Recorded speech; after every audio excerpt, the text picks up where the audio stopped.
also is easier too if you're following along. If everybody's close by, then if you have a question, I can just stand kind of around people. Smaller classes, I can interact with people. Oh, so this is good. Okay. Answer a few questions.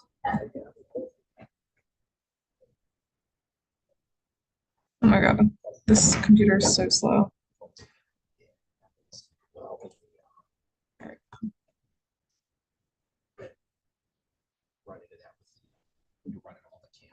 Yeah, I muted it. Well, no, this computer's always slow, even if it's not on the computers.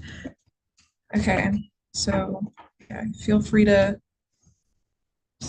sign in to whichever one. Cool.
All right, well, I think we can get started. So have you guys ever done, have you been in CMLS, done any searches or anything like that yet? Is this the CMS for? CMS, yeah. No, it's always for Cincinnati. Well, it's, we use RPR, property resource for the CMA portion, but then we'll also do a little bit of searching. Okay, so it's not for. What is your MLS system out there? Yeah, check that out. So RPR should be in Kentucky. Okay. Okay, so it's the same system across the country. Okay. And that's one of the reasons why I moved to CMA RPR. Okay. And you can do it in the correct system as well, but I'll teach you the RPR version. Okay. And then check out the auto prospect. Okay. I don't know if they use a rack product that flex that will not. suppliers. But the CMA. Okay. Any experience in the MLS or in our area? Somehow I was so happy club, I'm really graduate, so I need so many people. Perfect. Well, good. This is a great class for you then, because it's very starter friendly. Yeah. Starter friendly. So here's in the Cincy MLS, this is how you log into the main system. We have a single login here using the MLS member login. In Kentucky, it's probably pretty similar, or there's a login page you'll go to. And I'm very interested Oh. This one a little bit, okay. So in the MLS system, we have so it's called a single sign-on. So you sign up one spot, and it gives you the whole spectrum. So that's what we'll do here. So if you're on your computer, you can follow along with whatever system you get into, and just log in and go from there.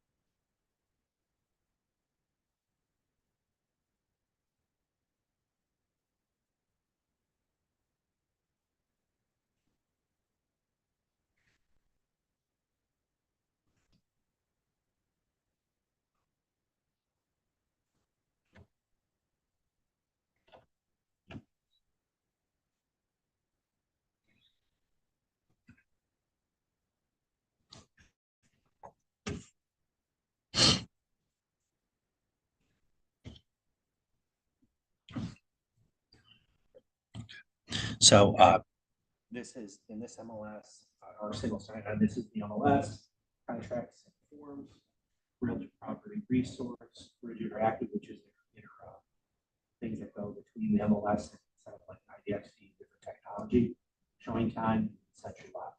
We'll use the RPR, and that's going to be probably the same logo in your system wherever you go to. Couple of things when you're doing CMAs. A really important item, which you may or may not run into, if you decide that you want to do CMAs or opinions of price or anything like that, but are not in pursuit of a listing or helping a buyer with a price to pay, you have a different level of ethical requirements from the National Association of Realtors. And the ethical requirements basically require that you put together a report with a bunch of formalities, and those are in the NAR guidelines. If you're pursuing a listing or you're helping someone with a price at which to pay, and they're your client, then you're working in a sales capacity, then you don't have to do those extra reporting requirements and have the disclosures and everything else. So if you decide to take on work doing broker price opinions or CMAs for a separate fee without the promise of possibly receiving a listing, or without working with a buyer, which now you're probably always going to have a buyer broker agreement before that happens, representation agreement, then you'll want to go to the National Association of Realtors ethics and go through there and make sure you comply with all those. So it typically happens like when people are doing foreclosures or those sort of work where you're trying to tell a bank what they should ask or what it might be worth, without possibly getting a listing. So almost always I suggest just making it easy on yourself and just tell people, I'm giving you this because I would like to list your property. That's the easiest way to comply. And quite frankly, you're doing it out of the goodness of your heart, maybe, but probably not. The idea is to give them the idea of what their property should sell for because you're going to list it. And it's really a great tool with listing a property, not just price, but using the information to figure out strategy. Also for yourself to figure out how much time and energy it's going to take to sell the property. Conversely, if you're representing a buyer, you want to be able to give them advice on how the price could vary. You know, you may be doing a search, and we're going to use an example that's pretty frankly easy today. We're going to do a townhome in Mason. There's a lot of townhomes in Mason. They sell all the time. There's lots of comps, right? So in that case, you could potentially tell a buyer, you know, if you were to buy this and you would have to sell it, you would be in a reasonable market that's constantly turning. On the other side of it, as a seller, you'll always be competing with other properties on the market. So there's not a lot of uniqueness, which makes it a little bit easier to price. But if there's a whole bunch of competition down the road, it may affect the price that they'll receive because more competition generally equals battle on price. Conversely, you know, we're in a spot right now where there's not a lot of market. Even though things do sell regularly, prices are still pretty much appreciating in many areas in Cincinnati. So that's kind of the nutshell of where how you can use this information to advise people. And then looking at how long the properties were on the market, how many bids they might have had, you know, you can call the agents, you know, those sorts of things.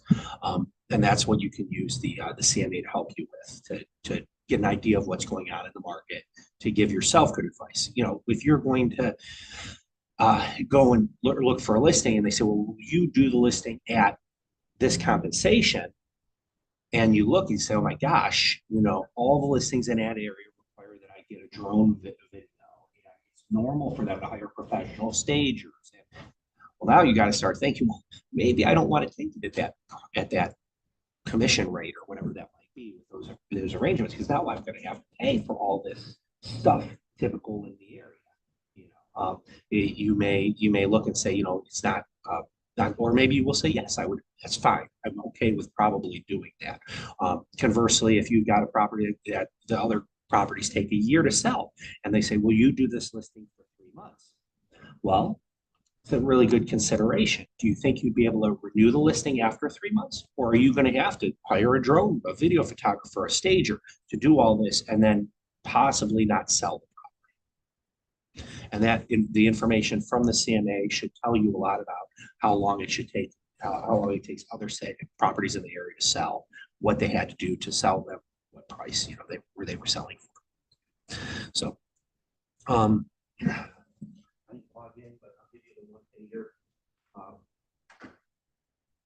this is me. I have a team of now we're up to 4 people, myself, a tech analyst, I have an intern and a outbound caller, and then I have a team of contractors that look for businesses for my clients to buy, and commercial real estate. So we make about 3,000 to 4,000 phone calls a month. We send around 10,000 emails. And at any given point, I have anywhere between a low side has been a dozen or 15 listings over the last year. And then I have off market stuff. And then we have open agreements with somewhere around 50 to 60 people at any given point that we're searching for. So right now I think we have about 15 million in signed acquisition and sale and for sale and for lease deals. I manage, I think, somewhere around 50, 60, probably around 70,000 square feet of commercial space is what we have up for sale right now, at least. So yeah, that's what I do. I sell businesses with and without real estate, but that's me. No, just a business. Like I have a voice and data communications company that rents an office space. It's on the market for 1.7. Like that sort of stuff too. So, I mean, it can come with the office space. Most people won't want it though. Like they rent the office space. I sold a butcher shop last month, a little restaurant, Mediterranean restaurant, a month or 2 before that. So kind of do a little anything in the business brokerage side. I started as an appraiser 20 years ago as an analyst in the appraisal office. And then I got my sales license 2 years later because all my friends and family were asking me for free advice. And so back then, home inspection wasn't a licensed thing. So I'd done a lot of inspections of houses and commercial property as an appraisal assistant. And so my friends would all call me and they're like, hey, man, I'll buy you dinner and give you a 6-pack of beer if you come over and look at this house for me. So I'd walk around with the agent, my friend, their soon to be spouse or spouse. And they, oh, thanks, man. Here's your beer and here's your pizza. And the agent would get $3,000. And I was like, I think I'm in the wrong line of this business. I need to become a real estate agent. So I got my real estate agent license and then finished up my appraisal license. I'm a certified general appraiser, so I appraise everything. In Ohio, I was licensed in Kentucky, Indiana, Tennessee, and Florida. And I'm just in Ohio now. And I just do litigation support. So I do expert witness testimony in court. And I also do broker liability litigation. So if someone is claiming that a broker, an agent and the broker has done something malpractice, I can do an analysis of that and testify. So I do a couple of cases a year. Right now I'm working on 1,100 acres over in eastern Ohio where there's a question of a taking where they're doing something with a roadway, not compensating the owner. So I'm on the DOT panel, the Department of Natural Resources panel. So I do like parklands and stuff like that too. So, but it's an interest. It's very tedious and detail oriented, and I can't do it nearly as much as I did when I was young. It takes way too much coffee, and I don't have the attention span anymore for it. So I have to limit myself to a couple projects a year. Yeah, it's very tedious. So once you're in RPR, this is RPR. It's going to be the same for everyone, no matter where you are in the country. Okay. And you will have access to all the information to when you register your MLS numbers, your logins into this RPR database. You will have access to all the MLS information for the areas that you're registered. So in addition to the MLS data, you also will have all the county data. So this is Erlanger. I don't subscribe to Erlanger's MLS. But I still have some of the data from the Cincy MLS, and then I can also go in and pull up anything that's from the county or from the public record. So yeah.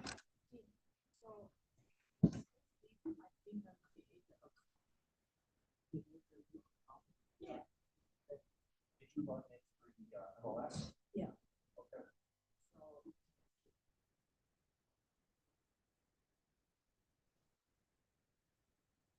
Yeah, go ahead, create your login, that should work for it. I'm taking my staff to holiday lunch today, so I've got. Okay. So if you're in Kentucky, what'll happen here is when you have it light up with a whole bunch of different sales wherever you're logged in. Okay. So you'll have all the MLS data, you'll have all of the county data. Which is nice because if you're in an area that has off-market sales where they're sold without real estate agents and they haven't been registered on the MLS, that will show up in RPR. It won't be on the MLS.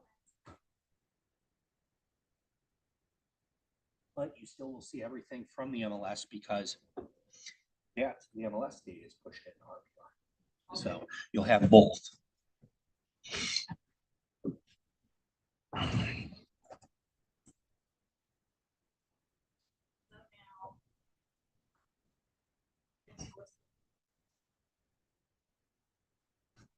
So RPR is what you use to just look up sale. No, RPR has sales, pendings, and solds. And it has, which your MLS has too, but RPR also has sales that have occurred not on the MLS from the public record. So if a homeowner sells to someone directly, that doesn't show up on the MLS. Okay, so this is like county. It includes that too, correct? Yep.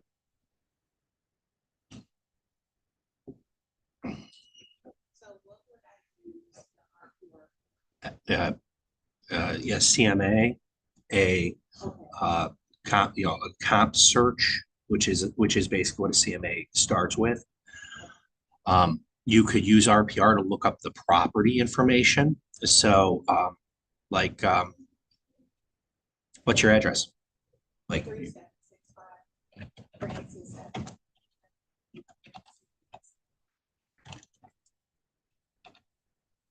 like that in Cincinnati, Chevy. Yeah. 4521. 4521. So, you did not buy this through a real estate agent, did you? I did. Did you? Okay. Let's see if they put it in here.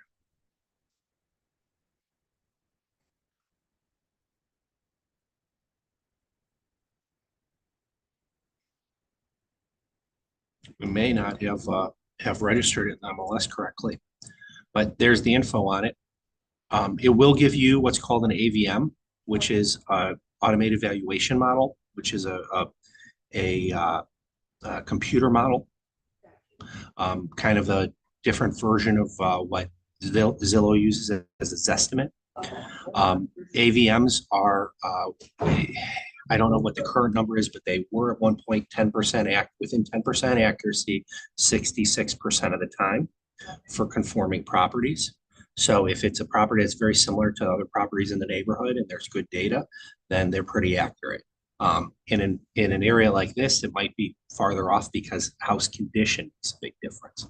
Really well maintained and upgraded property is going to sell for a lot more than one that hasn't been updated in 100 years.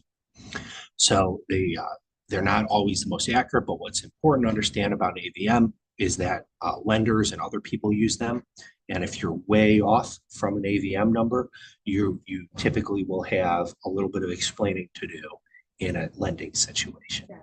Because if they're being shown by a bunch of computer systems that this is the value it's selling for a lot more, it sometimes will create a little bit of a hiccup if you, particularly if the parties to the transaction have any credit issues or anything like that. Not always, but it does. Now, did this really sell? Did it sell for 524? Okay.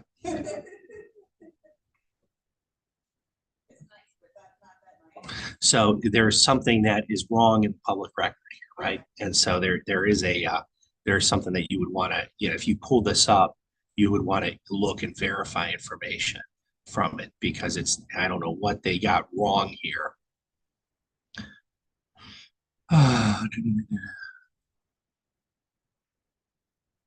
Yeah, because it was listed at 262.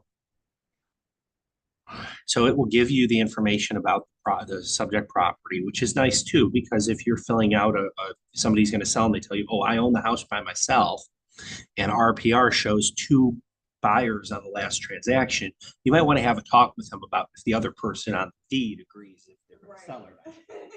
So that's a little important feature. So this will give you a bit of a background on the property. Now, this isn't always accurate, but it does provide you with some information. Another thing too that's important when you look up your subject property is to check out the last loan amount. So if someone called you and said, hey, I bought my house last year and I need to sell because I got a relocation. But my relocation company isn't going to pay my sales costs. I got this job offer, but it's not, it's not, they're not paying. And so I need to sell. If the market has been stable or only gone up a little bit, then you might have an issue selling it if you owe more than, it was sold, because you're gonna have to pay costs and commissions and everything else. So that's something to have a conversation with them. This will tell you what their loan amount was. In Ohio and probably Kentucky too. I think they're a disclosure state as well. So, and you can determine kind of by what they bought it for and what rates were at the time, probably about what they owe, just based on, what's paid out. So, yep. So it does show here there was an MLS sale at 262. So something happened where they doubled the sale accidentally in the computer system. So even this computer system isn't 100% accurate all the time. I don't usually see this. This is pretty wacky for them, but they are showing it obviously incorrectly. So this is a scale of what's gone on in the market over the last couple of years, where what they're projecting the values are. So that's a cool little graph, huh? Kind of staying stable now. And that's the subject property.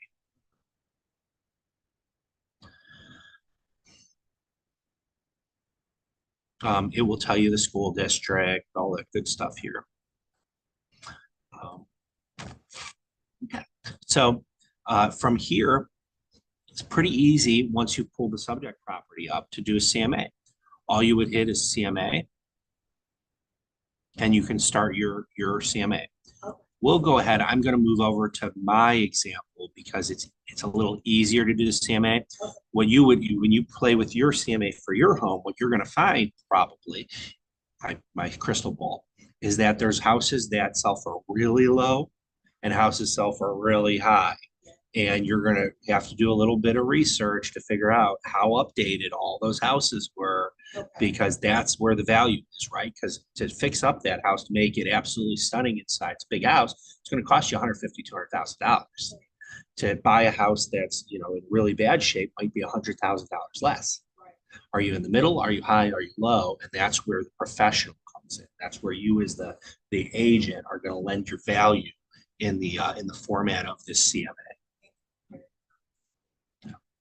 In our Mason example that we'll do here in a second, pretty super easy. They were built like 20 years ago, and some of them have had minor updating and others haven't.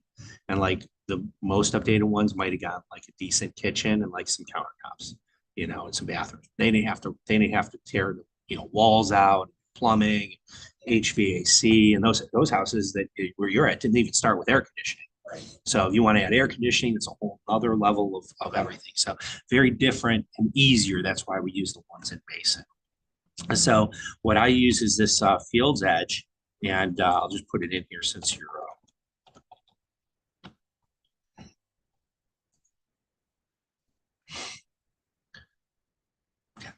So this is an interesting property because I started doing CMA like 3 years ago here, and this was not on the market. I just picked. Okay. Since then, it's sold, and so I've done 24 CMAs on this, and every time the price of CMA went up. Right now, I'm not saying, but if you wanted to go after this sort of neighborhood, like you did the CMA, one of our agents could have sold it. We already did the work, but it did sell. It went on the market, it sold real quickly. But you can see where that went, over time. So it's been an interesting one to see it. You'll see here it's in Mason. It's a condo townhome. It has had a couple different, don't pay attention as we haven't edited any of this, and it just kind of sits in there because I don't save them. This is probably the original one 3 years ago that it started at, or somewhere around there.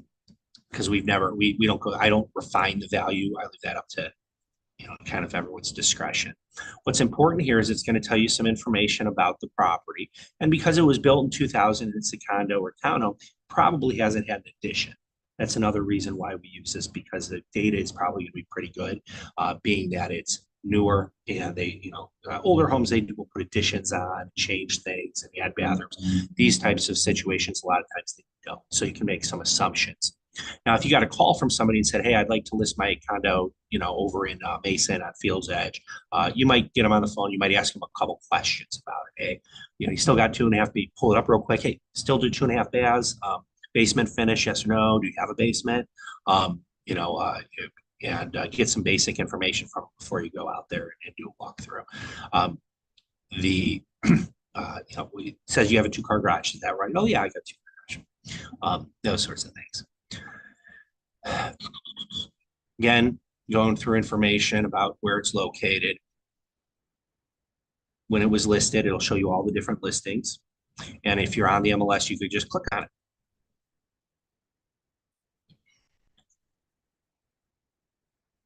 And there you go. Pulls in all the information from the MLS, all the pictures.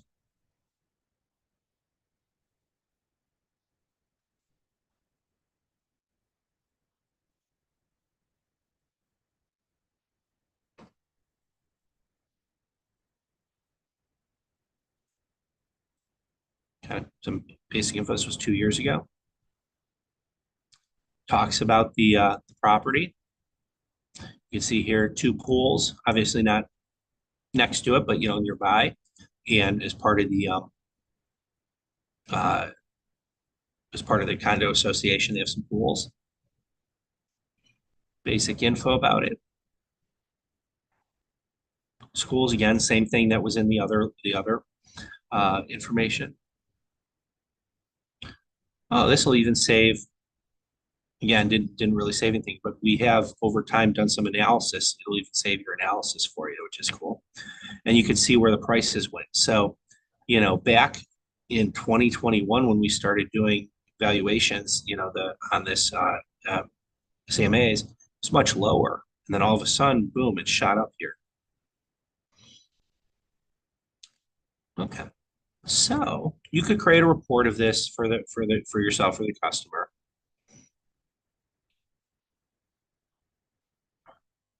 But what we do here is we click on CMA.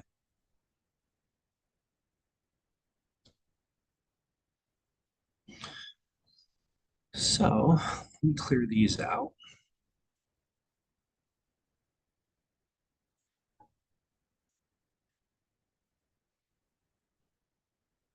I'm just going to clear out the old ones because I got a lot sitting in here from the last time we did this.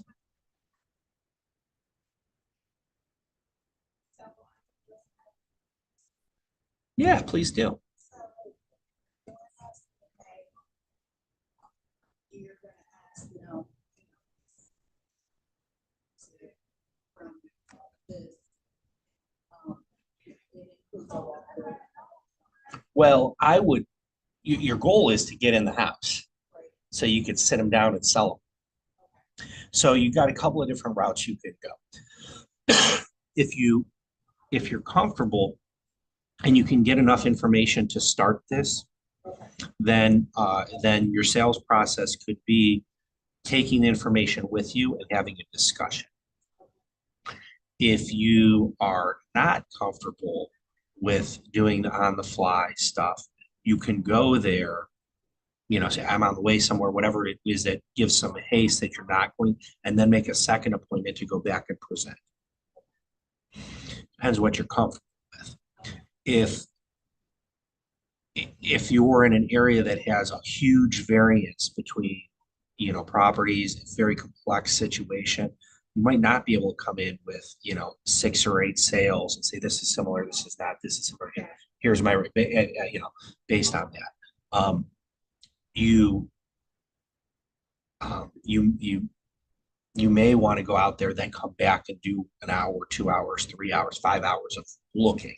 And particularly if you don't know the area well. If you don't know the area very well, you're not probably going to be able to speak to the area off the cuff successfully. So you may be better off going back, doing some analysis, and then presenting that for more credibility. So perhaps it, I don't need to compare what I see if they was, but in the neighborhood, what about just looking around,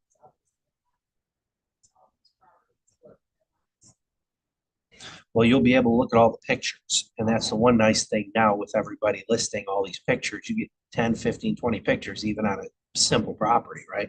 So you're going to see a lot of interior photos, and you're going to go, and in that instance, in this case, you'll see we'll have sales that are low and we'll have sales that are higher. And you might go out to the property, you might take them all with you, and you're going to sit down and have a discussion. That's one option. You may not print them and keep them in your head, and that might be credible enough for the person. But your job is to get a listing or give yourself show that you're credible and trustworthy. So however you would decide to do that, that's up to you. And sometimes if it's complex, you might want to come back and put your best foot forward. As they say. Is that what you're saying? Yeah, you could do that, or call them, afterward and present. It depends how comfortable you are. if you work in an area really often, you're just gonna spit off the answers. You're gonna say, oh, that house sold for 300,000, but hey, it didn't have a finished basement. That house sold for 350. It had a really nice finished basement with a bathroom down there and a big workout room and a home theater. And then the one in the middle, that one was finished in the basement, but it was real basic. And your house has a finished basement with a bathroom. It's probably going to be between 325 and 350. That could be easy. Or you're in an area like where the Francis house, your discussion would be pretty broad. Hey, the comps are from 200 to 300. And, right now the market's strong, but not as strong as it was in the summer. I think we can, and you've got some good finishes and they had some nice finishes. You don't want to say it's tough. Sales is different, right? You're trying to get a list. It's very nice. I think we should do 275 or whatever. How does that sound? We could do anywhere from 250 to 300, more likely to sell sooner, lower, maybe for even a little more than asking, get some leverage going, get some bidding. What do you think? And have a discussion because it's their choice on if they're going to list with you or not. It just depends on how your sales process goes, yeah, and those sorts of things, and then explaining what you're going to do to show what other people did and then how you're going to do better for them. Oh, I'm going to hire a stage or I'm going to do this, those sorts of things, whatever that might be. But you need the data probably to at least get to the price and then have your value add on top of that.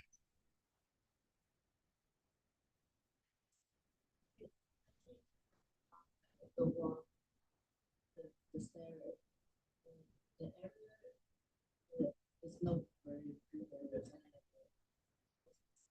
low price, but private is no big price, so we try to make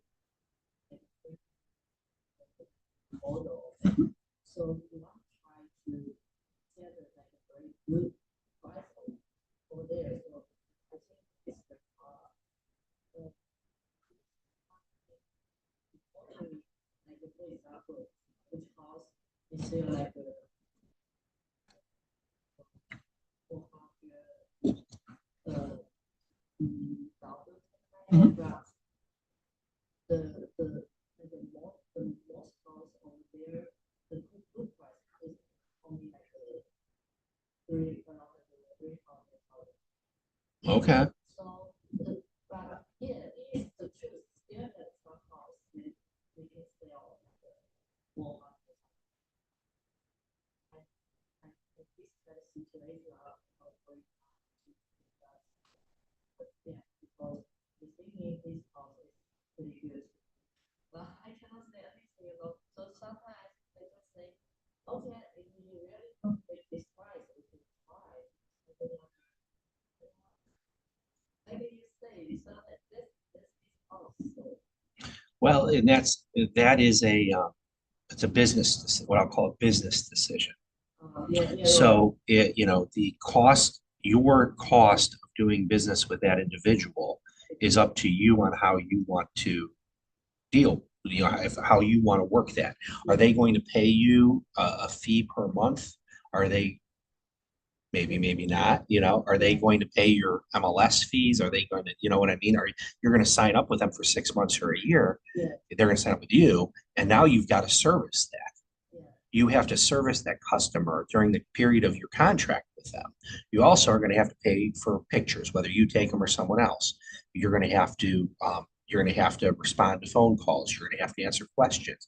You're going to have to negotiate on their behalf if a low offer comes in. Yeah. And then,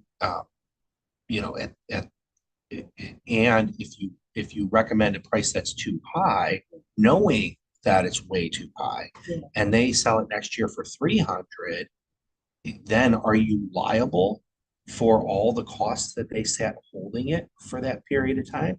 They probably aren't. It's not that expensive to hold a house for a year relative to other property, but if you're way off, but you told them that's probably what they're going to get, then are you liable for that? So, that's another consideration.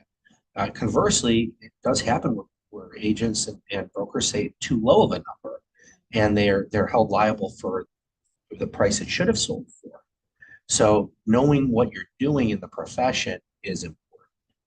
And, could it sell for 420? Well, a couple of things in that case to look out for. This is pretty deep, but, does he have tax abatements? Do the tax abatements add price because they don't pay taxes on a certain increase in value? Are there tax credits that the person would receive through on a yearly basis for energy efficient items, for special improvements? Is the property much larger than other properties in the area? Is the land or the building, the house, is it much better? You have both size, you have condition, and then you have amenities. Great example. Talk about that right there. That is the most expensive office space. That's the only classic office. It is practically high quality. It's high quality.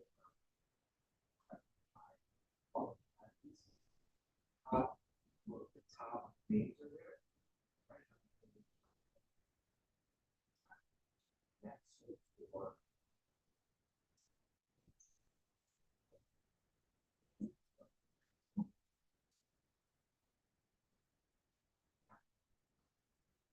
the class of buildings, some of the classes. Ratings of 1 to 5.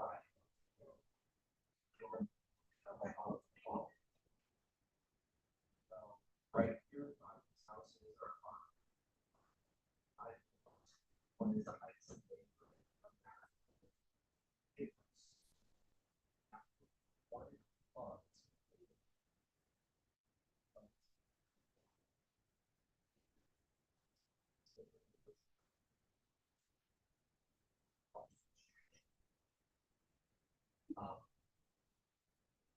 And so for apartment houses like this, they're going to be a different. One house that's one house that's one house that's not custom built with works from the solution that you very different price. Right. So if you work at $12 per foot, those much more than once.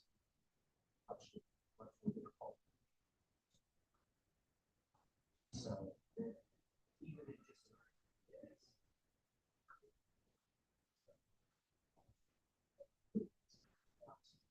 so in your instance, I don't know, but if he is ill, Avondale is a great example of this. Here, Avondale, we have a mansion that was built for one of the people that some next door to that, apartments that look like these apartments Or worse. Next door now is then you got a street of nice quality, beautiful homes that are in a variety of conditions. Yeah. But it's a conforming strip. That house on that corner is Kroger daughter, right? That over that is 5,600 square feet. Yeah. Probably looks just like it. It's going to have a full different market. Houses on that street. Very similar, even though they're 4,000. Right. So you're the ones that cross for that. Are you have to market this very unique estate home for 2 or 3 years to achieve the best price?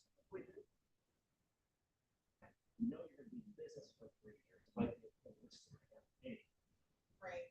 Got you. committed to 2 or 3 years, and you should hit that. Okay. Because after about 6 months, some people get retired. Yeah. Unclear too bad. Right. You know, they're on Friday. Yeah. So that's the nuance. There's a cost to you as the agent, and that is why a lot of people don't take listings in areas that they don't know. You know, they stick to a neighborhood or they stick to a certain area. You know, also, listings are competitive. You know, you might get a small amount of compensation, but your goal is to get the buyer side too, right? So you're making a business decision every time. You know, you're making a business decision because you're going to have to put time and energy and money into that listing at the beginning to eventually, hopefully, get it out at the end. And if you're, and another thing with those unique properties, if you don't want buyers in that unique property category, maybe you're better off looking for listings where you'll attract buyers you want. So if you want to work with, because you're going to get inquiries, maybe that are unrepresented, and you will then want to turn them into signed buyers. So, so you can sell them something else if they don't like yours. Right. Because how many, you know, say you have 50 showings on a house, only one person is the buyer for that house. Yeah. And that is either the person with the most money, you know, at the time, or the person who wants it the most. You can't have two buyers for the same house. It's So one. that's the way I say it's better to have a listing for other business. I mean, that's a business because there are people that make their entire business buyer representation, no seller representation whatsoever. I mean, there's entire businesses that do that. It's not super common in our market, but it does work. I mean, it is a way you can, you know, do business if you wanted to. Yeah, I mean, you look at lawyers. You know, Blake Maislin is a gigantic practice. Does not represent one insurance company, I don't think. He represents people that generally sue insurance companies.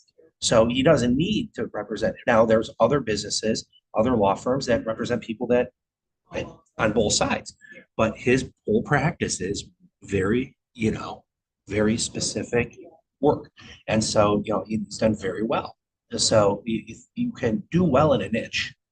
You know, real estate is getting there with these agreements because now when you sign a buyer, you're signing them up for a relationship, a contractual relationship with you and the brokerage for a period of time, just as a seller.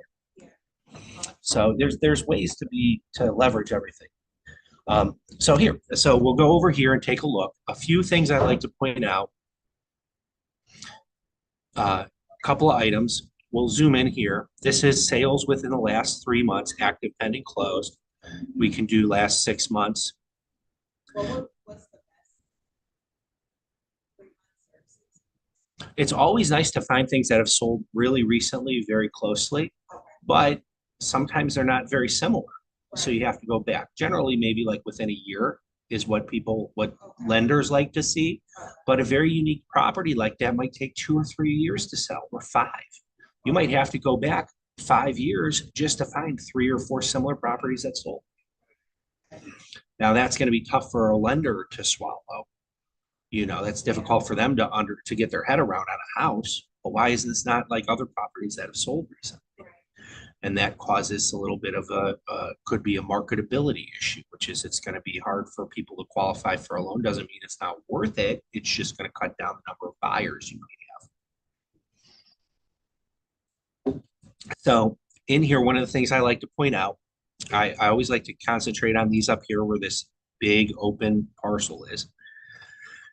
And I like to click on this in more details.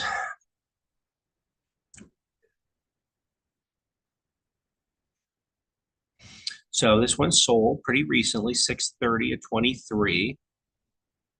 Now that's over a year and a half ago, so that was a little bit out there, but we'll do this here. I like to go to the experience luxury. I use my luxury voice. I hope you don't mind. Experience luxury in this ranch combo on the 13th tee. Remember that. Stunning golf course views. Open floor plans and high ceilings. Covered patio, entertain the walkout basement, 1-floor living, attached garage, and low maintenance lifestyle pool community. Okay. So you got to have the front picture of the house. That's the rules in the MLS, right? That's your first picture. What would you expect after reading that incredible description? what would you anticipate would probably be the second picture? The stunning view of the golf course. Yeah. Oh, sorely disappointed. Sorely disappointed. Oh, no, still not that stunning view. 35 photos. Mhm. Where's the stunning view? Oh, here we go. There is your stunning view. Oh, that's the stunning view. I like the map because this is something that automated valuation systems will not get, because if an AI read that, they would think this is a golf course property, right? Because it reads text. That's what AI does, right? It reads text. Right. So we're going to zoom in here, and we're going to use one of my little tricks here. It says aerial, and this was our house right here. So you are on the tee, which is correct. Not necessarily where you want to be on a golf course. You want to be the inside of the dog leg. Here, these are the best lots on the course.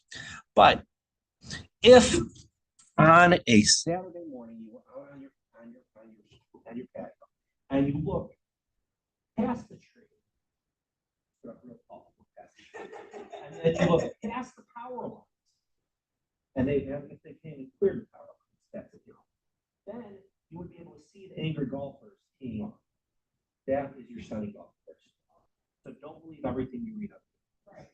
So I like pointing this out, because every time we have one of these, it's always a sunny golf course view. But you view the golf course after and if you were on a golf course and you had a sunny view, why would you plant a tree? Right there. And if you were to plant a tree, cut it down and make a little shorter tree, at least for a little, So that's my little thing on this. So yes, you have a view of the tee and angry golfers that are not getting their shot correctly on Saturday. Luckily, you're a little beyond the hard pass. You're not going to hit the balls in the yard or anything, but that's all right.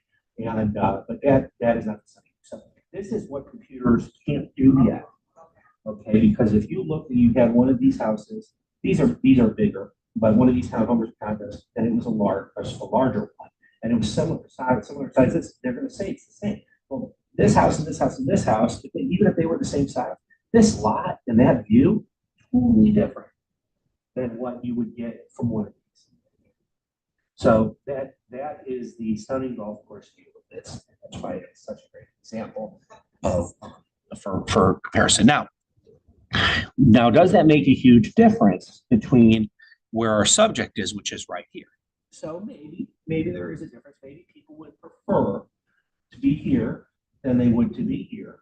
That's really up to you and what your experience is in the market, or talking with people like, hey, would you pay more to be here? And two, this is a corner unit, right? So you've got a view on two sides. Then one of you out the back looking at the tee box. I don't know. That's really a kind of a little study you got to do, or an understanding you might come to. And or would you like a deeper backyard walk area, whatever that might be. So it's kind of a different, kind of a different thought. Now, would someone be pay more to be here than say here? I could see that being a strong case, right? Because you don't have much of a yard, looking at other condos in the back. Right. You at least here you have a good view. Woods and water. People seem to like woods and water. Overall.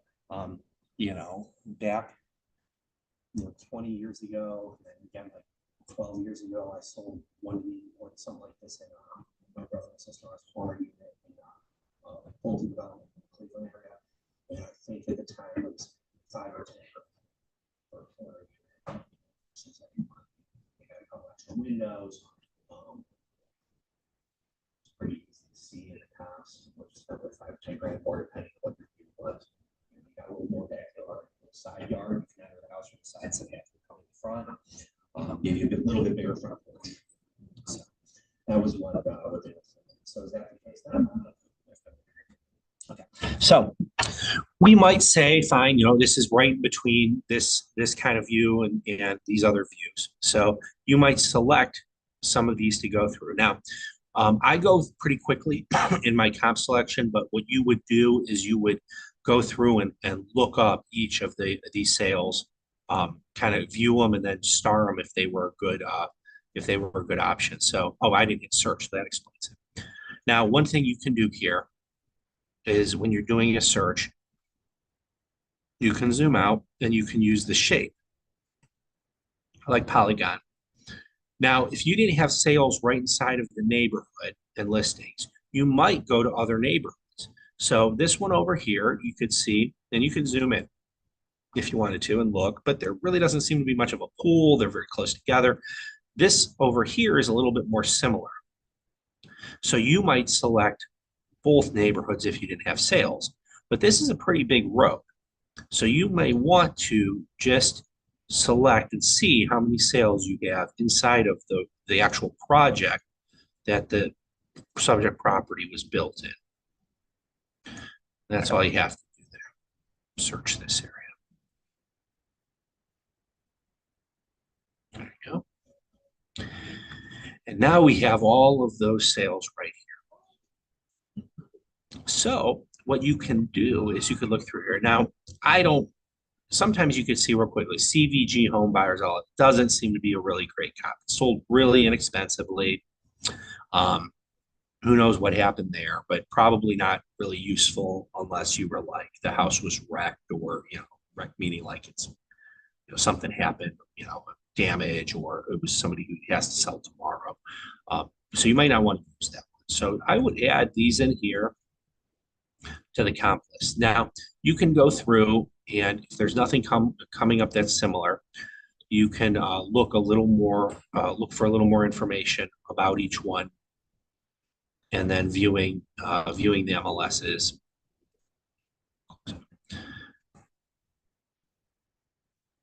And if you don't, like I said, if you don't like it, you can take it off, but you've got a lot of photos and things like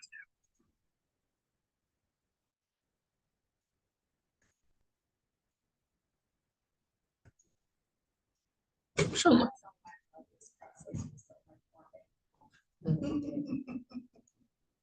but this part can get tedious, but if you like looking at the inside of other people's houses, it's great. So, you can do a lot of analysis or do very light. It just depends on the circumstances and how complex you want to get. So now these are over here to the for sale and sold. So we've got some sales. Gosh, look at those prices. What a big difference between them.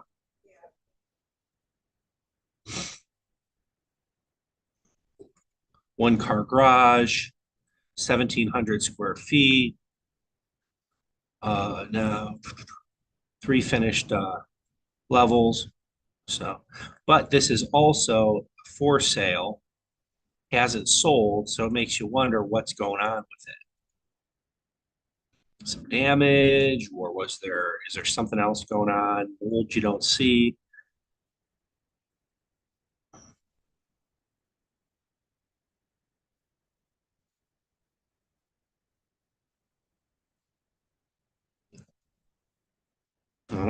So that one might take a little more analytics to figure out why it hasn't sold yet.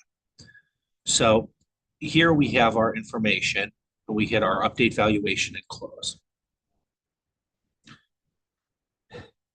Now it will take you to this adjustment.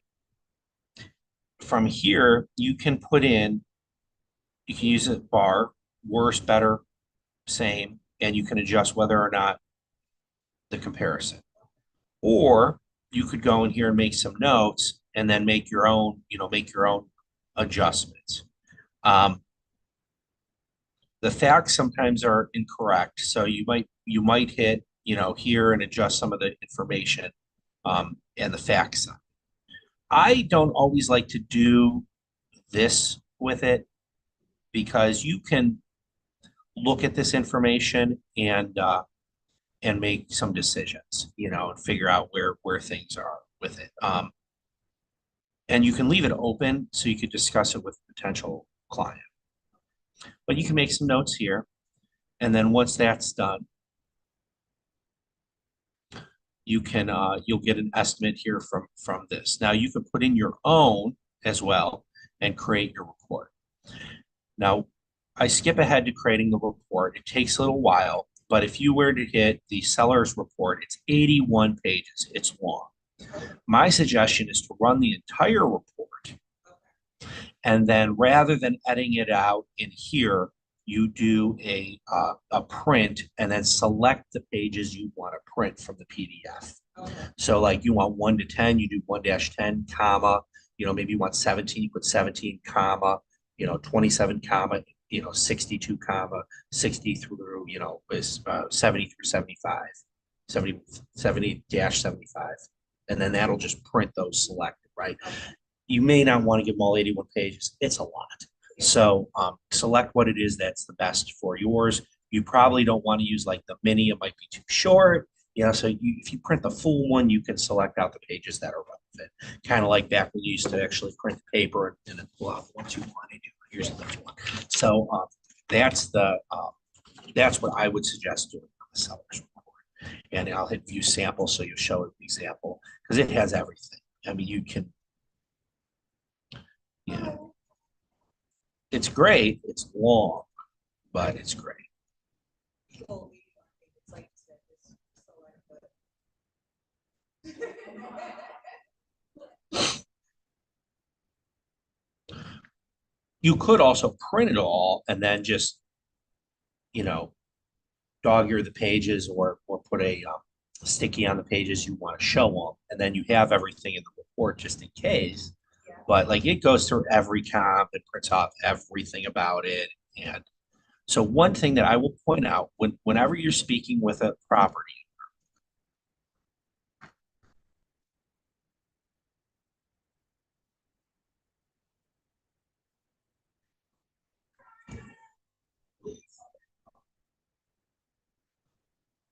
when you're doing the search,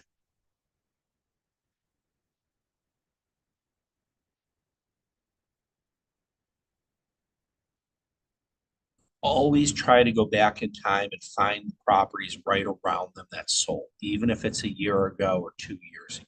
the ones. It's not always the best, but that's what they know.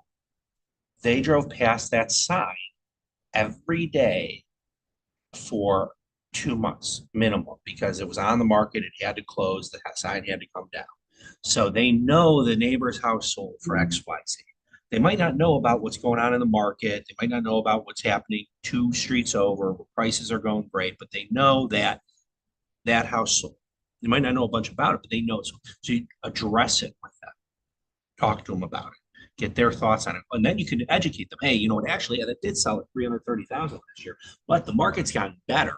The house 2 streets over that you don't drive by in the cul-de-sac. Maybe if you're a walker, you've seen it, but if you're not somebody who goes around your neighborhood, but that just sold for 380, so we should price it higher. Than, oh, well, that's great. That's sort of a discussion because people know only what they know. And you as the professional, it's your job to educate them,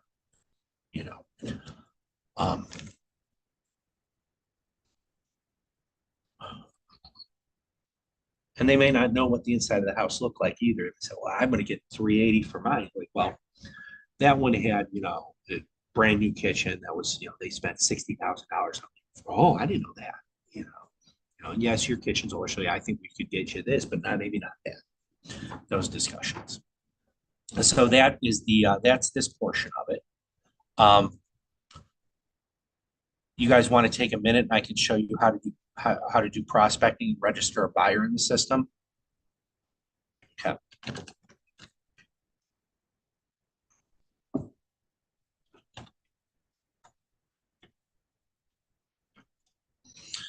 So in all the MLSs, you're going to have a location to register your buyer for prospecting. So when you have a buyer that comes in and you're going to do you're going to sign a representation agreement, you're going to put them in here. And from there, in all the systems, you're going to have a contact section and you will register your person and your contacts. So you put them in.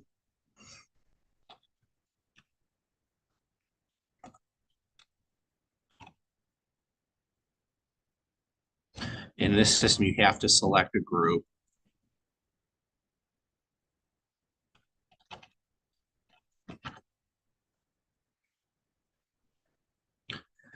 And then you can set up a search form. It'll take you right in a search. So if you know if you want a standard search, they know maybe they want to be in a certain school system, they want a certain size house in a certain price range.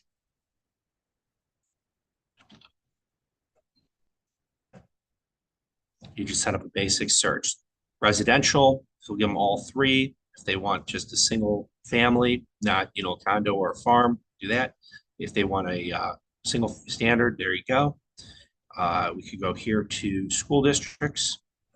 I'll just pick some random one, say Springfield local. Probably not going to be a lot of counts because that's way outside of our normal area. And then here you can go in and you can select the type of listings you want, price range.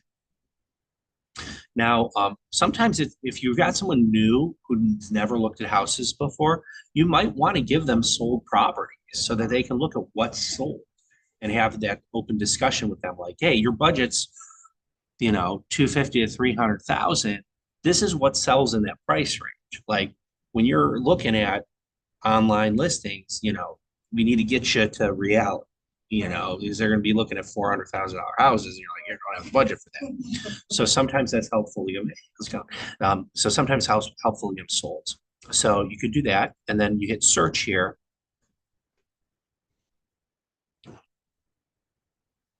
Oh, so there's nothing. So I mean, that is, select a different. when you're sending them information, like on homes that they're searching for. Yep. You could also use it for sellers as your listing, to just automatically send them what's going on in their area. Okay. So like, because you want to keep them apprised of what's going on. So you can register your other houses so that they say, hey, would you be interested in seeing what's been selling, what's going, especially if you're in a situation like what you're talking about, where this might be on the market for 2 or 3 years. It's unique. Maybe they need to know that another house just went up that, is very unique too. So you might give them a whole bunch of data and then you're not having to send that to them. Or you could set it up with a search and then make yourself the email. So you're getting it, you could filter it, then give it to them.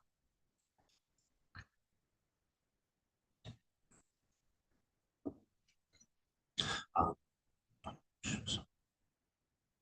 go back over here. I didn't have any searches because there were no listings over there. Oh shoot.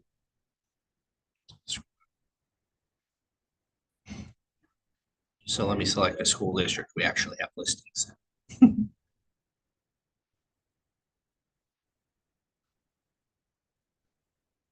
you go.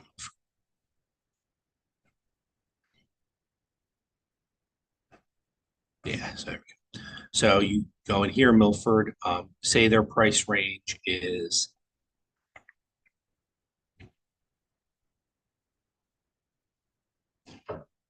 from up to maybe 300. So you might not want to give them things down to 2, maybe 225 to 3. And they tell you, they have to have a basement.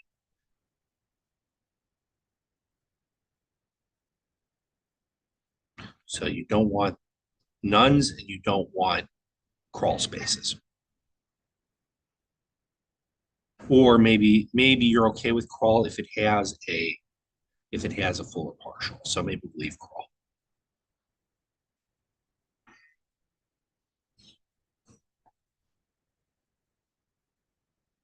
So now it's going to search.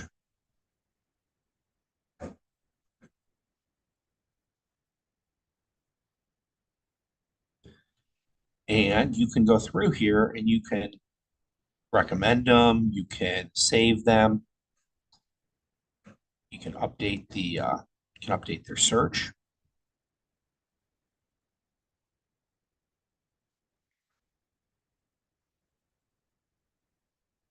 Now, little thing you can do here, it's really neat.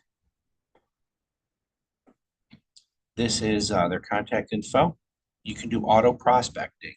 which means it will go ahead and run that for them and then email them daily. You could do it as soon as something comes on the market. It's ASAP. Boom, it's on the market. It emails them.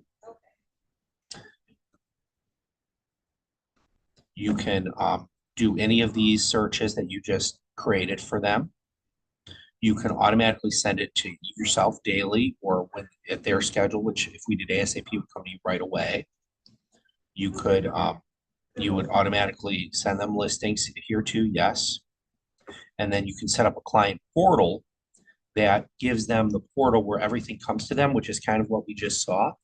And they can save and reject things. So what's nice with the client portal is it'll save things that sell.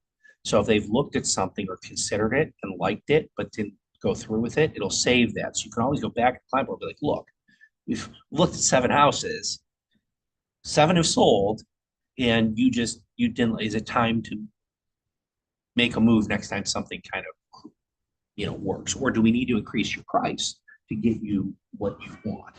Whatever that conversation may be.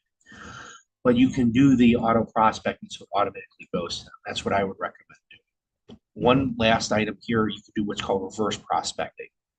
What that is as a listing agent, you can go ahead and you can look for agents that have buyers registered in the system that meet the criteria of what the listing is that they're getting ready to put in. So you could do that where they can email you and they can send you a message. Hey, I just listed such and such, or hey, you are in the system for looking for this type of this property with this description. I just listed that, or maybe it's a price reduction. So now that the price has been reduced, you're showing up as a potential, as an agent that's representing something. So this prospect registration is key because this should give them the coming soons, which is something you can't get on most of the online portals like Zillow and Homes.com. A lot of those will not give you these coming soons, and you can register them under the coming soons too. So they'll get notice that something's coming to the market, so you can make an appointment as soon as it's available. Most systems, I don't know what most of them are going to have a feature like this.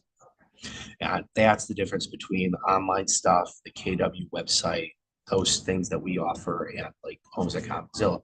They don't get the coming soons. In many cases, some do. It depends on the feed. Another thing you can do here, you can register a partner, spouse, significant other, anybody as the CC or the alternate email. So you can have multiple people on here. And if you've ever had a partner or a spouse, that both people usually want to see it. So they'd have their own portal, it'd be all in there. So that's important. And then if you were running a search and you wanted to add them to a prospect, all you have to do that here is to let's see here. You'd save the search. I don't know if it's up here. And you can save this right to the prospect.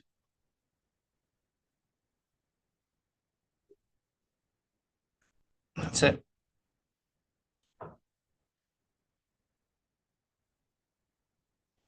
And once they're saved to a prospect, then that search you can have automatically going back to the prospect. You could have that automatically go to them as a potential property.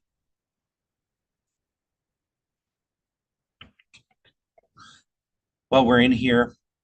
I've got about 5 minutes. Contracts and forms.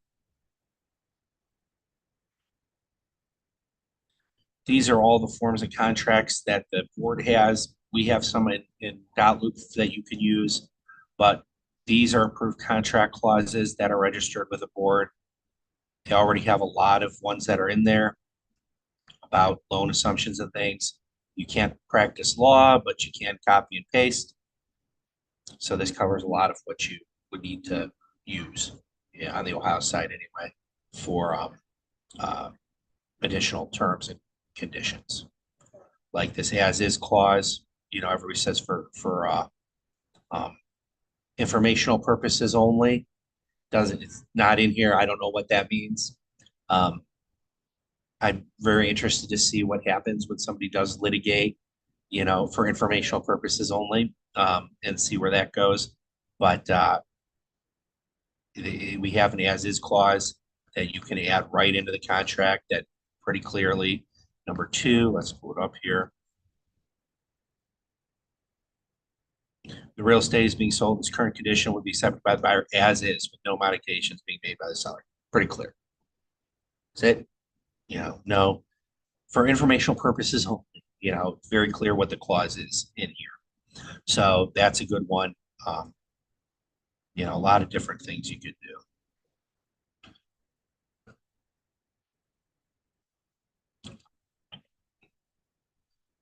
That is about it. So a little over, but we covered a couple extra things.